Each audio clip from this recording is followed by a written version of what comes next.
Now, the King has always been a climate advocate. Some thought that with his succession to the throne might see him become more apolitical. How do you think he's walking the line on being non-partisan on issues, or do you think Charles will take a different approach to the late Queen? Well, certainly, I don't think a leopard can change its spots too much. I mean, we've seen previously when Charles most notably gave an interview to the BBC ahead of his 70th birthday. He was saying, listen, I'm not stupid. I know that I can't meddle like I perhaps have done in the past. You remember the letters that he'd been sending to government ministers here in Britain. We know he's an outspoken critic of certain countries and their climate change policies. And certainly here in Britain, it was fairly embarrassing because our Prime Minister, Rishi Sunak, has rowed back on certain green policies this week. However, I mean, I was there for that speech in the Senate, and it was masterful. I mean, Charles was flitting between English and French. Another speech he gave at the Palace of Versailles was almost exclusively in French, and he really is taking hold of this role as statesman.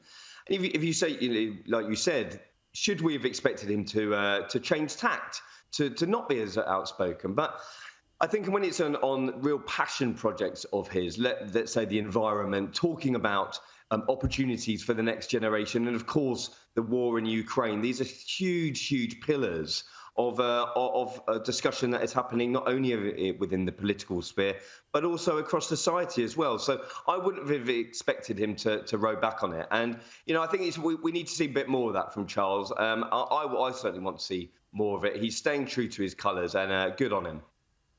But I do wonder, positions on these sorts of things, particularly in and around politics, do change over time. And even with, changes in science, things do change over time. What impact, if any, do you think that could have on the monarchy in the longer term? Well, listen, I mean, he's putting himself out there, isn't he? It's certainly going to be shot down in certain quarters, people saying Charles should stick to the business in hand. We know that the monarch has a certain different role that he had a luxury playing with the Prince of Wales. He could be more vocal, he could be more outspoken, and certainly this apolitical partisan view has to be appreciated. But Charles has been waiting for this job for decades, if not his entire life. We know what sort of man he is. I think we'd be more surprised if he was going to shy away from those big issues. And you talk about climate change, opportunities for youngsters. I think that they are pretty much things that he has showed throughout his whole life that are really, really passionate to him. And when we sort of speak about the war in Ukraine, well, there's not many countries across the world that don't agree against Russia's aggression in the country. So the fact that Charles is using his platform, he knows he's standing on a global stage there in France, and it's obviously got huge, huge coverage, and that's why we're talking about it. And I think that not only the French, but the Ukrainians and the British will really appreciate that across the world. Now, heading back to Britain, meanwhile, the first ever protest inside Buckingham Palace has occurred over the weekend. Anti-monarchists rallied inside the palace. Now, how on earth did they pull that off? Well, again, I mean, quite the political stunt. You're looking at the picture, "Not my king" has been a phrase that has been used over the last couple of years. I think that there was this sort of gathering of the Republic movement. Republic, of course, is the organisation based in the UK, has got affiliates across the world that are sort of moving towards opening up the discussion around doing away with the monarchy. And there is more of a discussion not only happening in both of our countries, but across the Commonwealth and the realms as well. And so they got into the palace as part of an official tour, quick photo opportunity, whipped off their tops, and there you'll see it, the picture there. Now, again, a political stunt that is being talked about.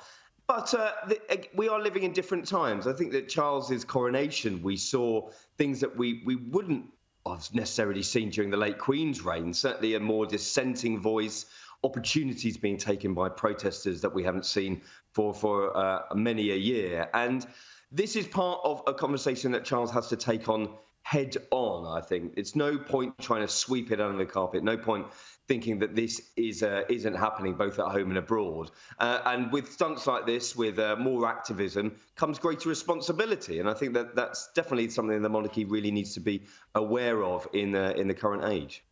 And this brings me to an article written by Jan Muir in the Daily Mail.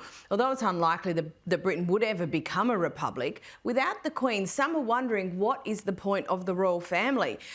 Do you take her view, or do you think she's missing something?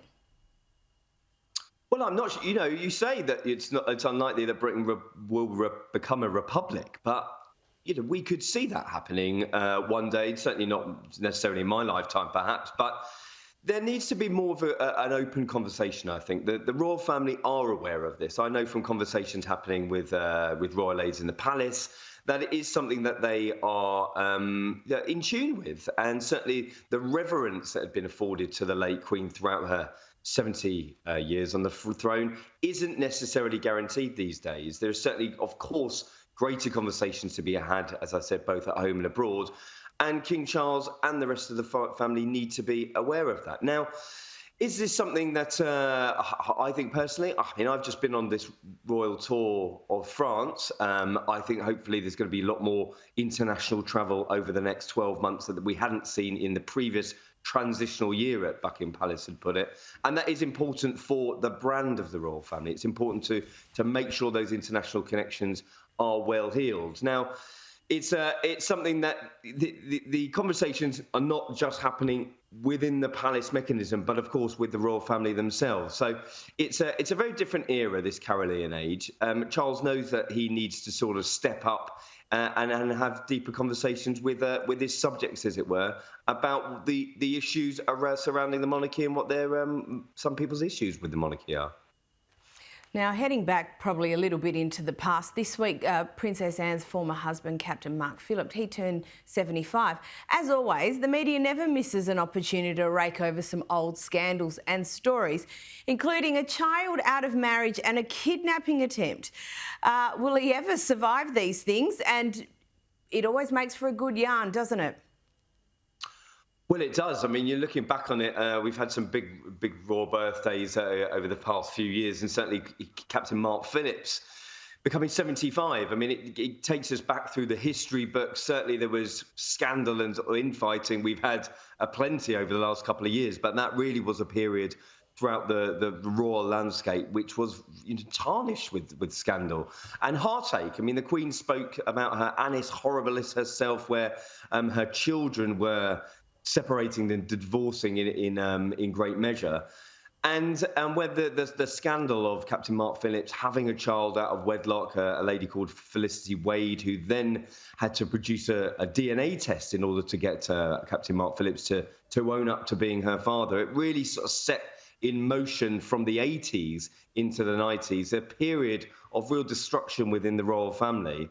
But coming at the back of that, Princess Anne and Mark Phillips had really repaired their relationship, and not only, I think, because of their two children, but for their own relationship as well. And fortunately, that it is one that they do get on, managed to co-parent their children successfully. But as you say, a trip down memory lane is always a nice thing for us on the media landscape, and I'm sure people have enjoyed reading it this week as well.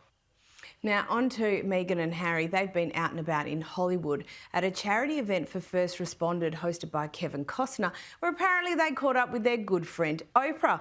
Can you give us the rundown? Well, I mean, it was literally a who's who of big Hollywood bigwigs. It was from the 1805 live event that Kevin Costner has hosted at his $21 million Santa Barbara mansion. And again, you look at who was there. Oprah Winfrey was there, which obviously people were straight zoning into the pictures of them and of Harry and Meghan with Oprah Winfrey, because just over 2 years ago now, we had that huge interview that really set alight the royal landscape and just destroyed the royal foundations in terms of their relationship with the rest of the royal family, and made the late Queen's last years with her family pretty fraught indeed. But is this a new opportunity for Harry and Meghan? Of course, they're now living in California. What is next for them? We haven't seen too much of Meghan in recent months. We have seen quite a lot of Harry, of course, back for the coronation, riding solo, and then back just a few weeks ago, tying in with the late Queen's passing. But what is on the horizon for these two? We've seen that they need to make an awful lot of money to keep their newfound Californian lifestyle afloat. Are they going to be mixing with some new production executives? Were they rubbing shoulders with the Hollywood bigwigs, trying to get their new latest projects off the ground? Who knows? Maybe they were just there for the charity do. But when Meghan and Harry are involved, there's normally some things cooking, aren't there? So I'm waiting and watching to see what they come out with next. And we know that Meghan has been involved in a trademark tussle over the last year or so in relation to her Archetypes trademark application. We understand that application has been withdrawn. Her failed podcast has been dropped. What is actually next for her? Well, that's the big question. I mean, as I said, we haven't really seen too much of her in recent months. She's been letting Harry take centre stage. And of course, we had his book at the beginning of the year, which set alight and torched relations, really. I mean, nobody was spared, excuse the pun, from his memoir. It was pretty brutal for all the members of the royal family. And certainly he's still picking up the pieces of that relationship. I don't think he's going to be speaking to the king anytime soon. I saw some reports this week that the king had pretty much extended another olive branch on top of an olive branch that he'd given him last time, coming to Balmoral and spending time with the family.